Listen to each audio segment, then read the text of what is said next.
15,000 రూపాయలు ఇస్తాను ఇంట్లో ఉన్నటువంటి ప్రతి ఒక్కరికి అని చెప్పినటువంటి ఆ తల్లికి వందనం చంద్రబాబు పాలన వచ్చిన తర్వాత అది తల్లికి తద్దినంగా మారిపోయింది.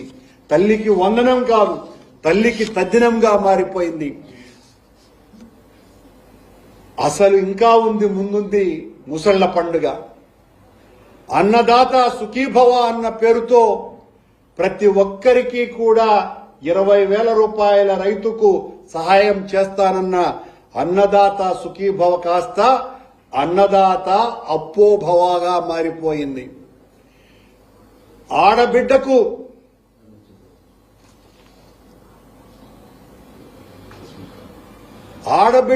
నిధి పేరుతో ఏటా 18,000 రూపాయల సాయం చేస్తానన్నటువంటి చంద్రబాబు నాయుడు గారు ఆడబిడ్డ నిధి కాస్త ఆడబిడ్డకు ఏడుపు విధిగా మారిపోయింది. చంద్రబాబు గారు మీ పాలనలో ఎంత దారుణంగా ఉంది అని చెప్పడానికి సామాన్యుల దగ్గరికి వెళితే ఈ రోజు మీ ప్రభుత్వం మీద సర్వం మోసం సమస్తం పాపం ఆయన భుజాలు మోసిన ఆ పవనానందుల వారు ఇప్పుడు ఏం ప్రవచిస్తారు అని ప్రజలందరూ కూడా ప్రశ్నిస్తున్నారు. ఓట్ల కోసం కోట్ల మందితో ఆడుకున్నటువంటి ఆ పవన స్వామి ఈ రోజున ఏ గుడిమెట్లు కడుగుతారు అని ప్రజలందరూ కూడా చూస్తున్నారు. ఆ రోజున మాయమాటలు చెప్పినారు.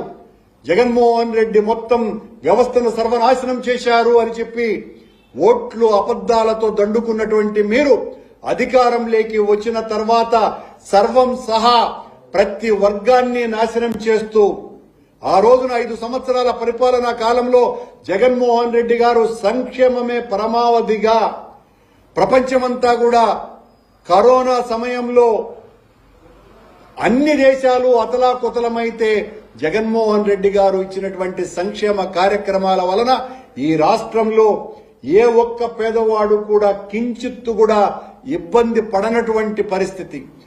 నిజానికి జగన్మోహన్ రెడ్డి గారు ఒకవైపున సంక్షేమం మరొక వైపున అభివృద్ధి ఇవి రెండు కళ్లుగా ఆయన పాలన సాగిస్తే మీ దుష్ప్రచారం వలన మిమ్మల్ని మోసేటువంటి బోయిలైనటువంటి ఆ ప్రసార మాధ్యమాలు ప్రచార సాధనాల విష ప్రయోగం కారణంగా జగన్మోహన్ రెడ్డి గారి మీద గరళం చల్లి ఓట్లు దండుకొని అధికారంలోకి వచ్చిన తర్వాత ఇప్పటికి దాదాపు 5 లక్షల మంది పెన్షన్దారులకు పెన్షన్ను కట్ చేసి తూతూ మంత్రంగా 4,000 రూపాయల పెన్షన్ ఇస్తూ మళ్లీ సరైనటువంటి పెన్షన్దారులను మాత్రమే ఎంపిక చేస్తాం అని దానికి సర్వే కార్యక్రమాలు మొదలుపెట్టి ఇంకా లబ్ధిదారులను అందరినీ కూడా ఓచకోత చేసేటువంటి కార్యక్రమం చేస్తూ విద్యుత్ ఛార్జీలను పెంచను అని చెప్పి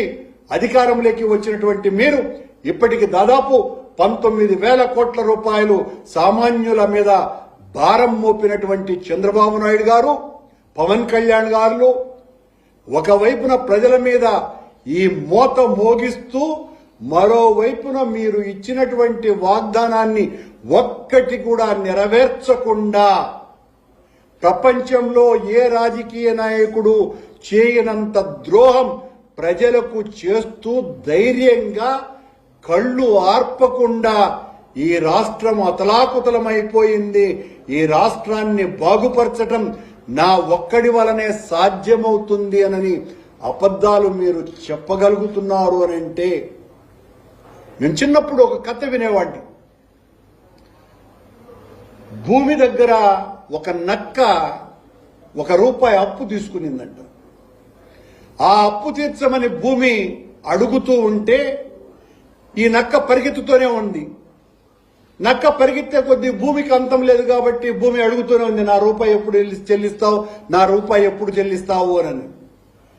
పోతా పోతా ఉంటే నక్క ఒక కంపకు చుట్టుకొని నక్కకు కన్ను పోయింది. నక్క ముందే జిత్తులు మారి కదా, వెంటనే ఆగింది. భూమి అడుగుతోంది, నక్క నక్క నాకెప్పుడు ఇస్తావు నా అప్పు అని. కన్ను పోయింది నక్కకి.